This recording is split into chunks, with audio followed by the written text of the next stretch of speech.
नमस्कार दोस्तों, आज हम बात करेंगे भारतीय रेलवे पर। भारतीय रेलवे वैसे तो हिंदुस्तान में पब्लिक सर्विस के लिए बहुत अच्छी है, मालवाहक के लिए भी बहुत अच्छी है, लेकिन कुछ लोगों ने और कुछ दुर्घटनाओं ने हमारे देश के पत्रकारों को भी झकझोर के रख दिया है और हमें भी झकझोर के रख दिया है। देश के मनोवादी विचारधारा के पत्रकारों ने इस प्रकार से भ्रम फैलाना शुरू किया है जिस प्रकार से फैलाया नहीं जा सकता। आज देश के तमाम लोगों ने, यहाँ तक देश के सबसे बड़े चैनल ने और देश के सबसे ईमानदार पत्रकार ने, मैं गलत नहीं हूँ, अंजना ओम कश्यप जी और चित्रा त्रिपाठी जैसी पढ़ी लिखी महिलाओं के होते हुए अगर इस प्रकार की पत्रकारिता होती है, असली डिग्रियों पर, डिग्रियां असली हैं, जो देश के सबसे बड़े पत्रकार हैं, हमें नहीं लगता कि देश में पत्रकारिता बिकती होगी। लेकिन हो सकता है फर्जी डिग्रियों की भी भरमार हो, ये तो हमें नहीं पता। लेकिन इतनी गृह स्तर की पत्रकारिता, हमारा देश 181 देशों के मीडिया में 161 नंबर पर ऐसे ही नहीं पहुंचा है, उसे जानबूझकर पहुंचाया गया है। अभी रेलवे के आंकड़े दिए जा रहे थे, यूपीए और एनडीए में 36 दुर्घटनाएं हुई हैं और यूपीए में 350 दुर्घटनाएं हुई हैं। वाह, हमारे देश के ईमानदार पत्रकारों ने तो छवि ही धूमिल कर दी। अरे कह देते 7-8 हजार दुर्घटनाएं कांग्रेस के राज में हुई हैं और 3-4 दुर्घटनाएं बीजेपी के राज में हुई हैं। झूठ बोलने की भी कोई हद होती है। रेलवे दुर्घटना होती है, ऐसा नहीं है कि नहीं होती, लेकिन इतनी बड़ी झूठ बोलकर देश को, जनता को शायद एकदम से बेवकूफ़ समझने वाले पत्रकार या तो अनपढ़ हैं या तो फर्जी डिग्रियों के सौदागर हैं। मैं तो दो बातों में से एक ही बातें कहूँगा, फर्जी डिग्रियों के सौदागर हैं। मैं ये घटनाएं इसलिए कह रहा हूँ जो आज तक चैनल पर दिखाया जा रहा है। यूपीए के राज में 350 दुर्घटनाएं और एनडीए के राज में सिर्फ 36 दुर्घटनाएं। वाकई कमाल है। हमारे यहाँ कहावत है, पढ़े लिखे से ज़्यादा लड़े आगे निकल जाते हैं। तो हमारे देश में शायद यही हाल पत्रकारिता की भी चल रही है, यही हाल राजनीति की भी चल रही है और यही हाल सभी लोगों की चल रही है। देश के सबसे ईमानदार मीडिया और नंबर 1 चैनल अगर झूठ परोसने लगे तो देश की जनता को समझ जाना चाहिए कि अब देश कहीं भिखारी की तरफ चल रहा है। देश डूबने की कगार पे चल दिया है।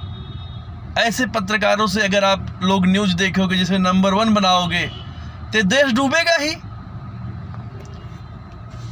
मीडिया कर्मियों को शायद ये पता नहीं कि अब थोड़ा बहुत जनता पढ़ लिख ली है, उनकी हर एक बातों पर ध्यान रखती है। सोशल मीडिया पे उठाकर देख लो तो पत्रकारों की जो इज्जत हो रही है वो शायद पहले कभी नहीं होती थी, क्योंकि पहले सोशल मीडिया नहीं था। लोग कहना चाहते थे लेकिन अपनी बातें पहुंचा नहीं पाते थे। रेलवे दुर्घटनाओं में जिस प्रकार की बातें आज तक न्यूज़ चैनल पर दिखाई जा रही हैं, एक बकवास के सिवाय कुछ नहीं है। जैसे भारतीय जनता पार्टी के लोग कहते हैं 70 साल में 70 साल मतलब 76 साल आज़ाद हुए, उसमें 70 साल कांग्रेस ने राज किया है। अब मैं भारतीय जनता पार्टी के लोगों से पूछना चाहता हूं कि आखिर 10 साल जो मोदी जी के हो गए, 6-7 साल प्रधानमंत्री अटल बिहारी वाजपेयी के हो गए, इंद्र कुमार गुजराल, बीपी नरसिम्हा राव, लाल बहादुर शास्त्री, ये तो शायद बीजेपी के नहीं थे, लाल बहादुर शास्त्री जी थे, लेकिन अटल बिहारी वाजपेयी तो भारतीय जनता पार्टी के ही थे। लेकिन जब भी कोई बातें होती हैं, रेल दुर्घटनाएं हो या देश में सामान्य बातें हों, तो भारतीय जनता पार्टी के लोग वही फर्जी डिग्रियां लेकर आज नंबर 1 चैनल बने हुए हैं। फर्जी डिग्रियां, वैसे ही हमारे देश में फर्जी डिग्रियों की कोई कमी नहीं है। जितने डॉक्टर हैं उसमें से आधे डॉक्टर तो फर्जी हैं जो नेता लोग लिखते हैं। जो भी नेता डॉक्टर लिखते हैं उनकी डिग्रियां 50% से ज़्यादा फर्जी हैं। अगर सही जांच करा दी जाए तो शायद आधे डॉक्टर फर्जी निकल जाए और आधा इंस्टीट्यूट भी डॉक्टर बनाने वाला फर्जी निकल जाए, जो पैसों की ताकत पर और राजनीतिक पकड़ कारणों से चलता है।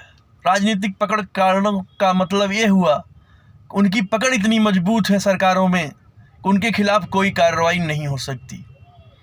कार्रवाई होगी कैसे? जब मिनिस्टर साहब ही मिले होंगे। तो फर्जी डिग्रियों के आधार पर पत्रकारिता कर रही ईमानदार पत्रकारों की मेरी सलाह है कि देश में सब अनपढ़ नहीं बचे हैं, कुछ लोग पढ़े लिखे हो गए हैं, लेकिन मेरी तरह जो लोग नहीं पढ़े लिखे हैं वो भी समझदार हो गए हैं।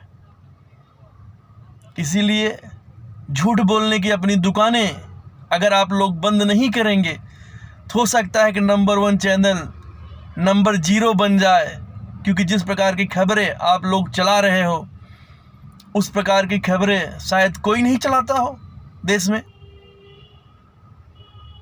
ईमानदार पत्रकारों से मेरा अनुरोध है कि जल्द से जल्द अपनी ये दुकानें बंद करें और सही पत्रकारिता पर काम करें। और देश के लोगों से भी अनुरोध करता हूं कि ऐसे पत्रकारों को आप देखते क्यों हो?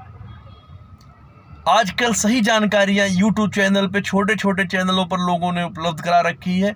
आप लोग यूट्यूब चैनलों को देखें, इंटरनेशनल चैनलों का बहिष्कार करें। अभी कुछ मुहतरमा एक बोल रही थी कि यूट्यूब चैनलों वालों को कुछ करना पड़ेगा। उस मैडम को हम कहना चाहते हैं कि आपकी ईमानदारिता पर हमें कोई सवाल नहीं है, आप ईमानदार हैं, लेकिन यूट्यूब चैनल जो बातें अपनी उठाते हैं, हम जैसे लोग जो छोटे छोटे हैं कहीं से भी अपनी बातें कर सकते हैं, वो लोग अपनी बातें अगर रखते हैं तो आपको इतनी जलन क्यों होती है, या बड़े पत्रकारों को जलन क्यों होती है? क्योंकि सही बातें करना इस देश में गुनाह है और गुनाह करने वाले लोगों को लिए सज़ा भी होती है। अमीर पत्रकार, नंबर 1 पत्रकार, देश के बिकाऊ मीडिया जो होती है उनके लिए कोई कानून नहीं है। हम तो किसी नेता से इंटरव्यू नहीं ले जा रहे हैं, अपनी ही बातें तो ही रख रहे हैं। अगर आपको बुरा लगता है तो आप साबित करिए, मैं तो आपकी वीडियो के समेत साबित कर दूंगा कि आप गलत पत्रकारिता कर रही हैं। युवाओं को बरगलाने और देश को उल्टी दिशा दिखाने के लिए भारतीय जनता पार्टी के लोगों से मेरा अनुरोध है, ऐसी मीडिया पर प्रतिबंध लगाएं। धन्यवाद। राधे राधे।